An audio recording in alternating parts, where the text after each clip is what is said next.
Hello नमस्कार प्यारे साथियों, कैसे हैं आप सभी। उम्मीद करती हूँ सारे साथी स्वस्थ होंगे, मस्त होंगे और अपनी आगामी परीक्षाओं की तैयारी कर रहे होंगे। मैं सभी स्टूडेंट का स्वागत करती हूँ अपने प्लेटफॉर्म RWT ऑफिशियल पर। तो प्यारे साथी, आज हम आपको यूपी पुलिस री एग्ज़ाम के मोस्ट इम्पोर्टेंट हिंदी के क्वेश्चन कराने जा रही हूँ। आज आपकी यूट्यूब पर फर्स्ट क्लास होगी हमारे चैनल पर। तो चलिए हम आपका ज़्यादा समय ना लेते हुए अपने क्वेश्चंस पर चलते हैं।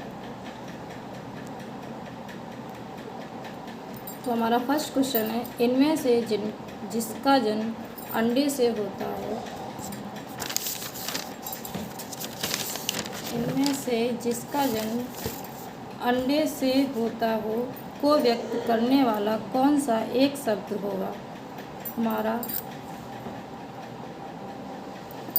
फर्स्ट ऑप्शन है पक्षी, बी है अंडाणु, सी है अंडज, डी है अत्यंज। तो इसमें से हमारा जो सही आंसर है वो सी है अंडज।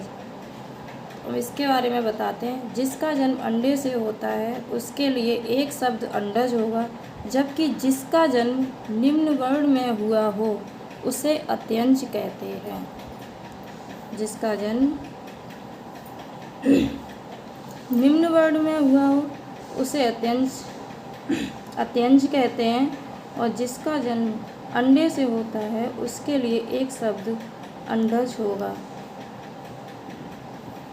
अब हम चलते हैं अपने अगले क्वेश्चन पर।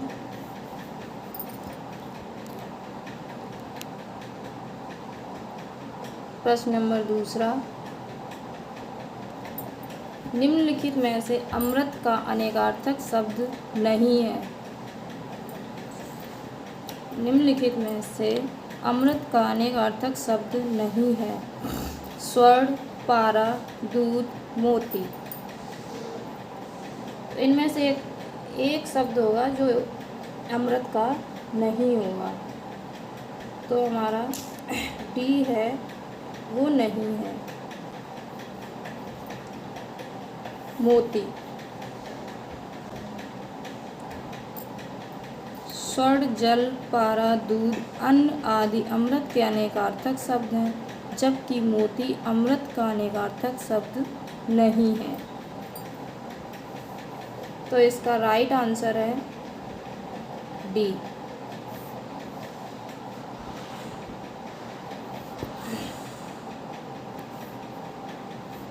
अब हम चलते हैं अपने अगले क्वेश्चन पर।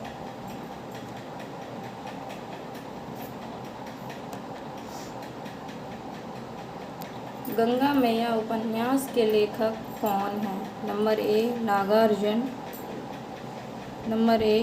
नागार्जुन, बी भैरव,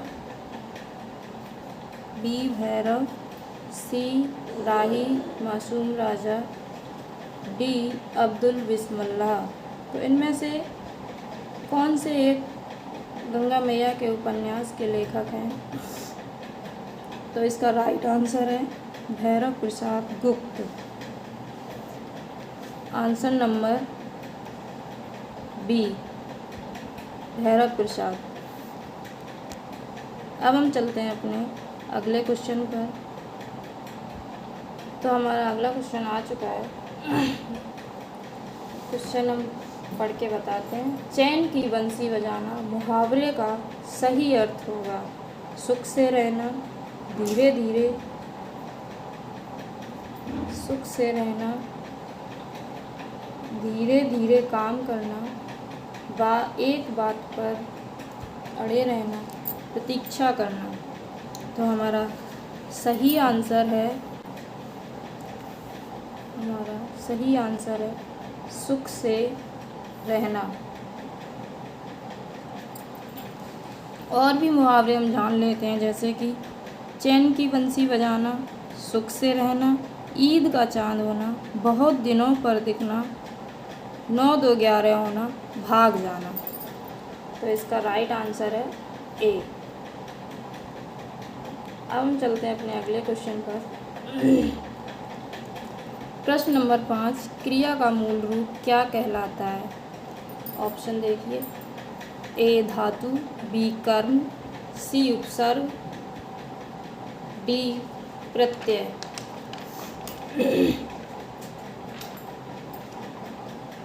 तो क्रिया का मूल रूप क्या कहलाता है? तो इसका राइट आंसर है ए। इसका राइट जो आंसर है वो ए है। इसका राइट आंसर है वो ए है। इसका राइट आंसर ए है। हिंदी व्याकरण में क्रिया का मूल रूप धातु कहलाता है। जैसे मूल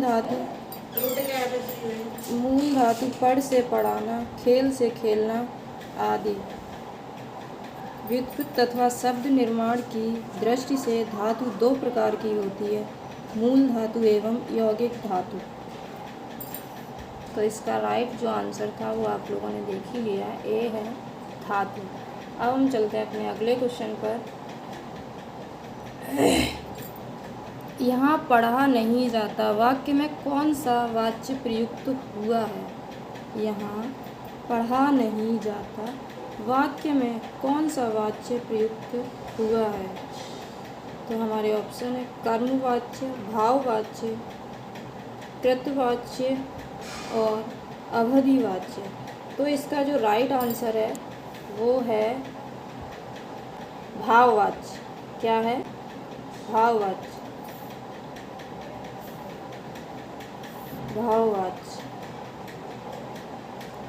चलो अब एक्सप्लेन करते हैं इसको हम। यहाँ पढ़ा नहीं जाता वाक्य में भाववाच्य का प्रयोग हुआ है। जिस वाक्य में वाच्य बिंदु ना तो कर्म, ना तो कर्ता हो, ना ही कर्म, बल्कि क्रिया का भाव ही मुख्य हो, उसे भाववाच्य कहा जाता है। क्या है?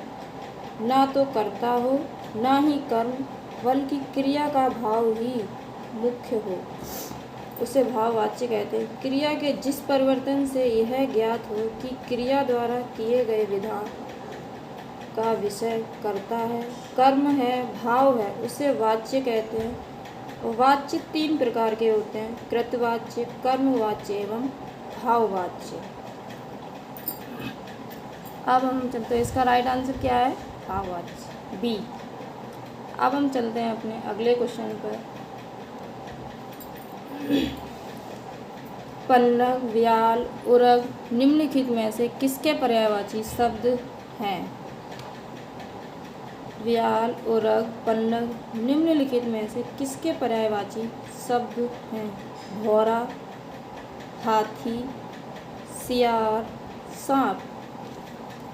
भौरा, हाथी, सियार, सांप। तो इसका राइट आंसर है, इसका राइट आंसर सांप है, डी। इसका जो राइट आंसर है वो है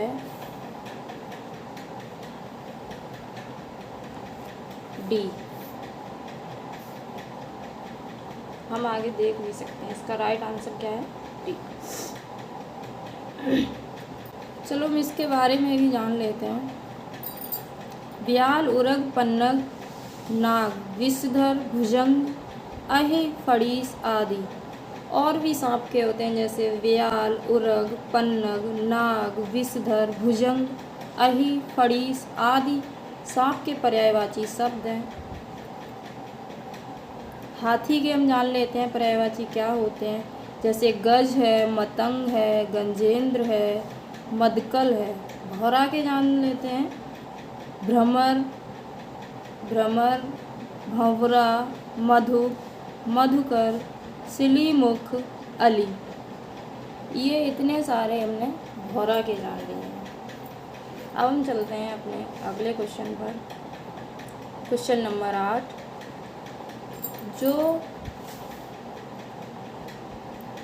जो भेदा ना जा सके, जो भेदा ना जा सके वाक्यांश के लिए एक शब्द होगा। सर्वशक्तिमान, लौह पुरुष, अभेद, दुर्भेद। तो इसका राइट आंसर क्या है? पहले हम सबके बारे में जान लेते हैं। जैसे कि जो भेदा ना जा सके उसके लिए एक शब्द होगा अभेद। Answer number C. जो पुरुष लोहे जैसा मजबूत है उसे लौह पुरुष कहते हैं। जिसे कठिनाई से भेदा जा सके उसे दुर्भेद कहते हैं। और जो सर्वशक्ति संपन्न है उसे सर्वशक्तिमान कहते हैं। तो इसका जो हमारा जो भेदा ना जा सके उसका एक शब्द होगा अभेद। अब हम चलते हैं अपने अगले क्वेश्चन पर।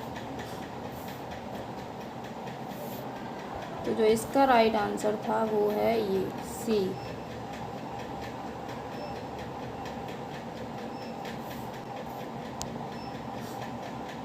इसका राइट आंसर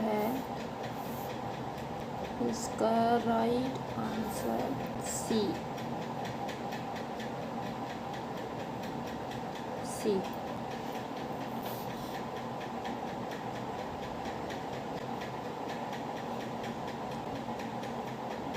अब हम चलते हैं अपने अगले क्वेश्चन पर। प्रश्न नंबर 9 है, मोक्ष प्राप्त शब्द का समास विग्रह करने पर कौन सी विभक्ति मिलती है? कौन सी विभक्ति मिलती है? के लिए, से, द्वारा, को। ए ऑप्शन है के लिए, बी से, सी द्वारा, डी को। तो इसका जो राइट आंसर है वो है को। इसे हम एक्सप्लेन करते हैं। तो जैसे मोक्ष प्राप्त मीन्स इसका अगर हम समास विग्रह करते हैं तो मोक्ष को प्राप्त क्या होगा? मोक्ष को प्राप्त।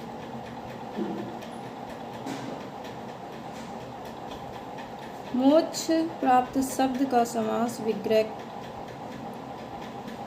करने पर को विभक्ति हमें मिलती है। तो इसको हम इसका समास विग्रह क्या होगा? को। और जो हमें विभक्ति मिलती है वो को मिलती है।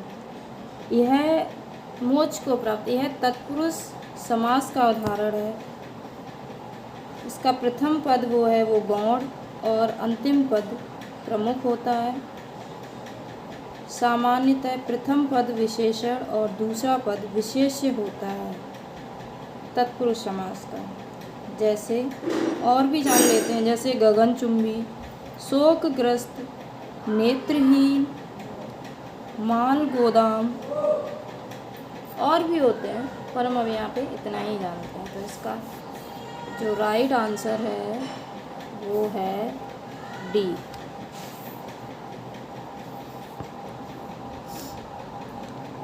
अब अपना अगला क्वेश्चन करते हैं।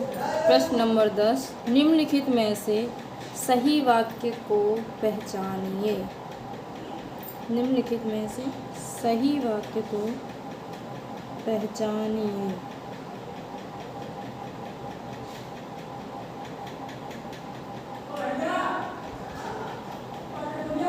ए, वे धीमी स्वर बोला। वह बी, वह धीमे स्वर में बोला। सी, वह धीमे स्वर में बोला। यहाँ स्वर होगा, यहाँ मिस्टेक हो गई है टाइप करते समय, स्वर होगा यहाँ पे, आप ठीक कर लीजिएगा।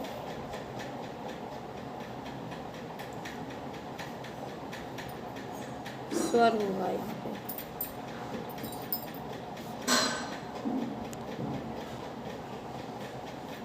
तो इसका राइट आंसर है वह है धीमे स्वर में बोला। Answer number C. वह धीमे स्वर में बोला सही वाक्य है, जबकि ये जो भी सारे दिए गए हैं वो सारे असत्य हैं। तो चलिए आज हम अपनी वीडियो को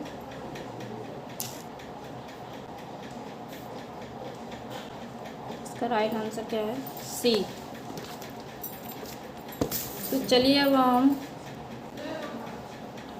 अपने क्वेश्चनों को, अब हमारे सारे क्वेश्चन समाप्त हो गए हैं। अब हम आपसे मिलते हैं नेक्स्ट वीडियो में। तब तक के लिए best of luck and thank you.